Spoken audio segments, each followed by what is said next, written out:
প্যান্ডেলের একদম front side, এই যে অংশটা মানে এই যে গোলাকার যেটা পাতার মতো জিনিসপত্র, সৃষ্টি সুখের উল্লাস। চিন্টু ভট্টাচার্য যে দাদা, তার প্রতিমা যেটা প্রতি বছর জেলায় প্রথম পুরস্কার পেয়ে থাকে। কলকাতা পেরিয়ে আজ আমি জেলায় বনগাঁয় রয়েছি। আর বনগাঁর দুর্গাপুজোর সম্পর্কে নিশ্চয়ই মানে বিগত বছরে একটু আইডিয়া দিতে পেরেছি, কারণ আমি নিজে দেখেছিলাম বনগাঁয় বেশ ভালো দুর্গাপুজো হয়ে থাকে। তার জন্য চলে আসলাম আজকে বনগাঁয়। বনগাঁ থেকে যদি কেউ দেখে থাকো অবশ্যই কমেন্ট করে সেটা আমাকে জানিও, ভিডিওটা পজ করে কমেন্ট করো। আচ্ছা, এই মুহূর্তে যেখানে রয়েছি সেটা হচ্ছে বনগাঁর অভিযান সংঘ। অভিযান সংঘের যে পুজোটা সেটা বনগাঁ স্টেশন থেকেও আসা যায় এবং যশোর রোড থেকেও আসা যায়। আমার বাড়ি থেকেও যশোর রোড কাছ, মানে একদম কাছ। আমি যশোর রোডের আশেপাশেই থাকি, যেহেতু এখান থেকে বাসও যাচ্ছে DN44 বাস, সেই বাসে করেও আসা যায় এই অভিযান সংঘের প্যান্ডেলে। এই হচ্ছে অভিযান সংঘের প্যান্ডেলের একদম front side, front view. Front ভিউতে আমি যেটা দেখতে পাচ্ছি সেটা হচ্ছে এরকম মাইকের মতো বড় বড় কিছু অংশ রয়েছে, 1 2 3 4, আপাতত 4টে আমি দেখতে পাচ্ছি। জানি না এই ঢাকা অংশটায় কি রয়েছে, আপাতত সেটা বোঝা যাচ্ছে না। ঠিক আছে, তো এটা ভীষণ ক্রাউডেড একটা রাস্তা, রাস্তার ওপরেই মণ্ডপটা হয়ে থাকে। একটা বিশাল গাছ রয়েছে। লাস্ট ইয়ার আমাকে ও দেখিয়েছিল প্যান্ডেল, এবছরও ও মোটামুটি গাইড করে দেখাবে। ওর সাথে মানে পুরনো পরিচয় রয়েছে, তোমাদেরও রয়েছে, তোমরাও ভিডিওর মাধ্যমে পরিচয় রয়েছে। ওর সাথে কথা বলছি, আমি ভিতরের অংশটাতে গিয়ে কথা বলছি। আগে চলো ভিতরটাতে ঢুকে যাই। ঢুকে একটুখানি এখানে একটা এরকম রাস্তার মাঝখান থেকে যেহেতু প্যান্ডেলটা হয়, তাই এখানে একটা এরকম প্যান্ডেলটার যে ম্যাপিংটা সেটা এরকমটাই করা হয়, মানে মানুষজন ওপরে উঠবে। যাওয়া যাক এই ক্রাউডেড রাস্তা পার করে ওপারটাতে। এইখান থেকে একটা সিঁড়ি থাকে, যেহেতু সিঁড়িটা এই মুহূর্তে নেই, মানে এটাই মেনলি এন্ট্রান্স থাকে, এই জায়গাটাতে সিঁড়িটা থাকে। তো আচ্ছা, এখানে আর একটা এরকম মাইকের মতো এরকম টাইপের রয়েছে, আমি দেখতে পাচ্ছি। প্যান্ডেলটা বেশ হাইট আছে, বেশ অনেকটা হাইট মোটামুটি। তো আমি ওই দিক থেকে আপাতত যে সিঁড়িটা হয়েছে সেদিক থেকে উঠবো ওপরে। আচ্ছা, ওখান থেকেও একটা এন্ট্রান্স থাকে, এটা ভিআইপিদের জন্য এন্ট্রান্সটা এখান থেকে থাকে। অ্যাকচুয়ালি এদের যে প্যান্ডেলটা সেটা প্রতি বছরই বেশ ভালো করে এবং নাম করা প্যান্ডেল মোটামুটি। তো এইখানে মেনলি থাকবে হচ্ছে ঠাকুর দুর্গা প্রতিমা যে থাকবে সেটাই নিচের এই অংশটাতে থাকবে। এই অংশটার আপাতত আগে দেখিয়ে দিই কতদূর কাজ এগিয়েছে। বাঁশের ভাড়া লাগানো রয়েছে। আর এই যে অংশটা মানে এই যে গোলাকার যেটা, সেটা উঠে সেটা কোন জায়গাটা থাকবে, কেননা ওপরের অংশটাতে দেখতে পাচ্ছি আমি একটা রয়েছে। হ্যাঁ, এটা বোধহয় বাইরের কোথাও থাকবে। ঠিক আছে, এই যে এটা যেটা বানানো হয়েছে গোল মতো, এই স্টেজটার মধ্যে থাকে হচ্ছে মায়ের প্রতিমাটা। এই অভিযান সংঘের এবছরের যে থিম সেটা হচ্ছে সৃষ্টি সুখের উল্লাসে। মানে চারদিকটা আপাতত আমি দেখছি এরকম করে প্লাইয়ের যে কাজ, সে প্লাইয়ের কাজে আপাতত সেজে উঠেছে। আরও বেশ খানিকটা কাজ বাকি রয়েছে। হ্যাঁ, ভিতরের অংশটা আপাতত এরকমটা।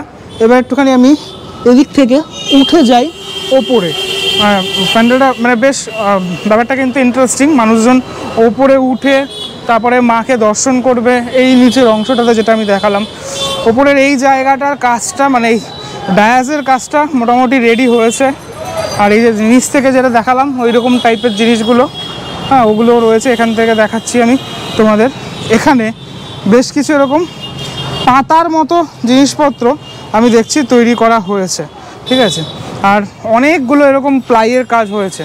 এগুলো বিভিন্ন অংশে ব্যবহার করা হবে আর কি।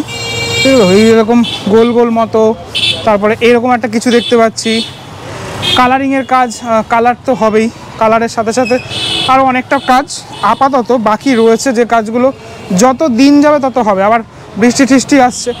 এখান থেকে যদি আমি দেখাই রোডটা, তাহলে বিষয়টা ঠিক এরকমটা, মানে মানুষজন ওদিক থেকে কিন্তু প্যান্ডেলের পুরো চিত্রটা দেখতে পারে।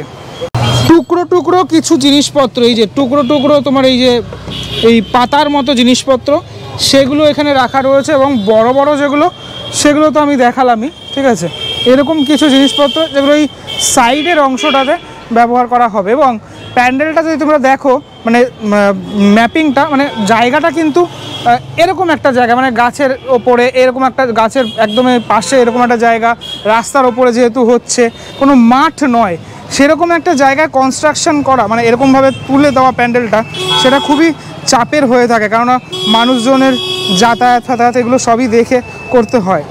মানুষজন ওপরে উঠে যেইভাবে ঠাকুর দর্শন করতে যাবে আমি সেইভাবেই একটুখানি ডেমো দিয়ে দিই, জাস্ট রেইকি করে দিই বলা যেতে পারে। ঠিক আছে, কেননা প্যান্ডেলে এসে রেইকি যদি নাই করি তাহলে আর কি হবে। এই হচ্ছে তোমার এক্সিট গেটটা। ঠিক আছে, এই এক্সিট গেট থেকে এক্সিট করে তারপর কিন্তু আবারও চলে যাবে অন্যান্য প্যান্ডেলের উদ্দেশ্যে। আর ভিতরের যে হাইটটা মানে এই জায়গাটা এরকম আমি দেখালাম, এইখানটা এখনও কাজটা এগায়নি, মানে এইখানের কাজটা কিন্তু এগাবে ধীরে ধীরে, এই জায়গাটার কাজটা এগাবে। একটু ওর সাথে কথা বলবো। ঠিক আছে, নমস্কার। এখানকারই আর কি বাসিন্দা। তো বলো তোমাদের এই প্যান্ডেলটার হাইট মোটামুটি কিরকমটা থাকে? হাইট মোটামুটি 80 থেকে 90 ফুট এবছর হয়েছে। নর্মালি যেহেতু রাস্তার ওপরেই পুজোটা হয়, তো এই পুজোটার হাইট আমরা খুব একটা দেখতে পাই না, কিন্তু এবছর সেই হাইটটা হয়েছে। এবং বলতে গেলে যে এখানে আমি একটু বলবো মানে যে রাজু দে যে আর্টিস্ট রয়েছেন, তিনি কিন্তু বনগা তথা পশ্চিমবঙ্গের অন্যতম বিখ্যাত একজন আর্টিস্ট। ঠিক আছে, তো তিনি গত বেশ কয়েক বছর ধরে শারীরিকভাবে প্রচণ্ড অসুস্থ ছিলেন। এই বছর বনগায় 4টে পুজো তিনি করছেন এবং 4টেই চমকপ্রদ। এটা তার মধ্যে আমি প্রথম দেখাচ্ছি। এখানকার থিমের নাম সৃষ্টি সুখের উল্লাসে।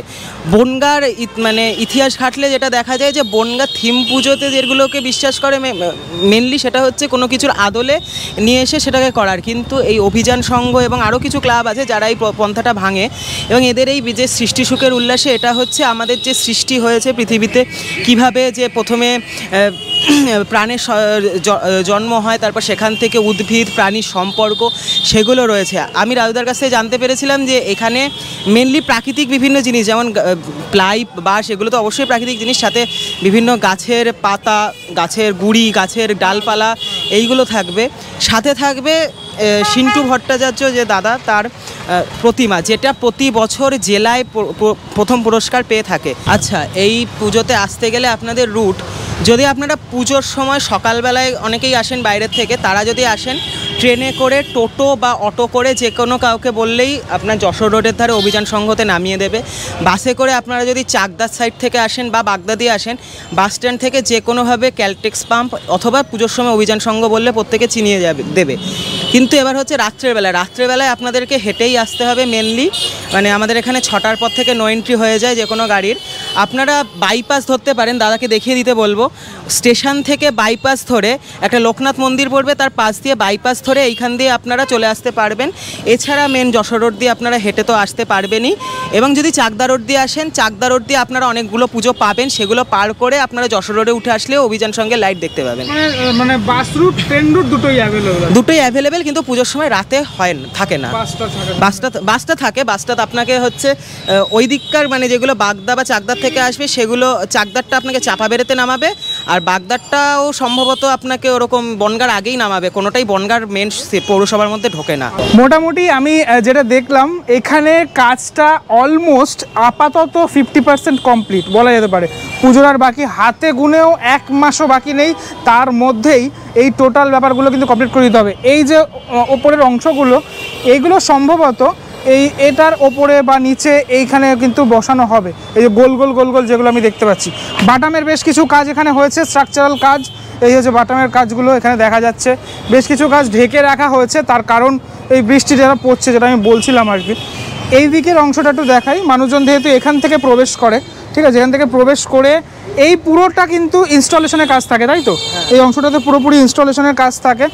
দেখে তারপর কিন্তু এদিক থেকে ঢুকে মাতৃ প্রতিমা দর্শন করে তারপর মানুষজন এক্সিট করে যায়। হ্যাঁ বলো, তুমি বলো। গত বছর এদের যে থিমটা ছিল রাজমহল, আমি তো এসেছিলাম রাজমহল দেখতে। দাদা এসেছিলেন প্রাক পূজা পরিক্রমায়। হ্যাঁ। আমি সেই পুজোটা বনগার ছাড়াও বনগার বাইরে প্রচণ্ড জনপ্রিয় হয়েছে, এবং যেটা সবথেকে মানে আমাদের কাছে গর্বের বিষয় সেটা হচ্ছে চন্দননগরের জগদ্ধাত্রী পুজো এবং মধ্যমগ্রাম বারাসাতের যে কালী পুজো বিখ্যাত। আমি মধ্যমগ্রামে গিয়ে এই সেম প্যান্ডেল দেখতে পেয়েছি, এবং জগদ্ধাত্রী পুজো যেটা চন্দননগর, সেখানেও এই প্যান্ডেল সম্ভবত রাজুদারই কাজ ছিল।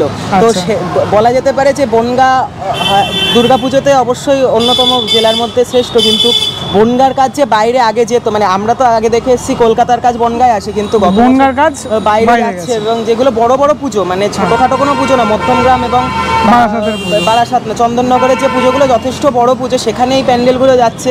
এটা একটা বড় বিষয়, অবশ্যই গর্বের বিষয় আমাদের কাছে। এবং শান্তিপুরের রাস উৎসবেও এই প্যান্ডেল আমি দেখেছি। একদমই তাই। তো শান্তিপুরের তবে রাস উৎসব মধ্যমগ্রাম তো আমি নিজেই থাকি, আমার হোম টাউন, ঠিক আছে, সেখানের পুজো, ঠিক আছে, সব কিছুতেই কিন্তু এখানকার প্যান্ডেল যাচ্ছে। মানে তোমাদেরকে দুর্গা পুজোয় আসতেই হবে বনগাঁর এই অভিযান সংঘ দেখতে। অভিযান সংঘের ক্লাবের কর্মকর্তাদের পেয়ে গেছি। নমস্কার দাদা।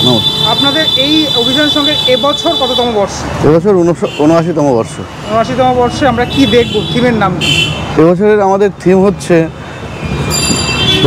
প্রাকৃতিক বান্ধব, সৃষ্টি সুখের উল্লাসে।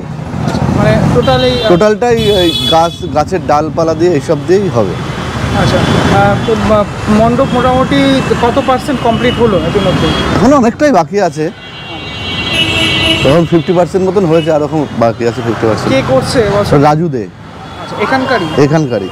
আর প্রতিমাকে করছেন? প্রতিমা হচ্ছে সিন্টু পাল, সিন্টু ভট্টাচার্য। আচ্ছা, তিনিও এই বনগাড়ি। হ্যাঁ। আপনি একটুখানি বলে দিন না যে এইখানে আসতে গেলে কিভাবে আসবেন মানুষেরা? এখান থেকে আসতে গেলে ট্রেনে করে নামবে বনগাঁ স্টেশন থেকে নেমে এখান থেকে পায়ে হেঁটে চলে আসবে। আর এদিক দিয়ে যদি বাস দিয়ে আসে চাকদা দিয়ে, তাহলে ওদিক দিয়ে হেঁটে চলে আসবে। এই রোডটা থেকে তো DN44 যায়। হ্যাঁ, এখান থেকে DN44 যায়, কিন্তু তখন তো পুজোর সময় এটা বন্ধ থাকবে। তাহলে বাসের রুটে বাসে যদি আসে কোন অবধি বাসটা চলবে? বাসটা চলবে হচ্ছে যোগেন্দ্রনাথ স্কুল, ওখানে পর্যন্ত। তারপর ওইখান থেকে পায়ে হেঁটে আসতে হবে। না না না না। আপনাদের উদ্বোধন মোটামুটি কবে? মহালয়ার দিন। আর ঠাকুর কবে ঢুকছে? ঠাকুর মহালয়ার আগে ঢুকে যাবে। মোটামুটি ক্লাবের সম্পর্কে যদি আপনি কিছু বলেন, আপনাদের ক্লাবের। আমাদের ঐতিহ্যবাহী অভিযান সংঘ ৭৯তম বর্ষ এবছর পড়ল। আমাদের গত বছর আমাদের মাননীয় মুখ্যমন্ত্রী আমাদের প্যান্ডেল ভার্চুয়াল উদ্বোধন করেছিলেন, এবছরও হয়তো করবেন। আর পুজোর সময় আমরা নানা রকম দান ধ্যান করি, এবং রক্তদান শিবির আছে, আরও অষ্টমীর খাওয়া দাওয়া আছে, সব। হ্যাঁ। আর প্যান্ডেলের ভিতরের অংশটাতে মোটামুটি কি থাকছে, মানে কি ইনস্টলেশনের কাজ? ভেতরে এই যে প্লাই আপাতত প্লাই দিয়ে হয়েছে, এরপরে গাছের সব এই দিয়ে হবে, গাছের ডাল দিয়ে, তারপরে পাতা টাতা এইসব দিয়েই হবে। কাজগুলো এখনো শুরু হয়নি। হ্যাঁ, শুরু হয়ে যাবে, দু একদিনের মধ্যে হয়তো শুরু হয়ে যাবে। আমি একটুখানি জানতে চাইবো যে মানুষজন, আপনাদের দেখতে পাচ্ছি ওপরে ওঠার একটা ব্যবস্থা আছে, কিভাবে, মানে এন্ট্রিটা কোথা থেকে? এন্ট্রি হচ্ছে সামনের দিকে, দু সাইড দিয়ে হবে।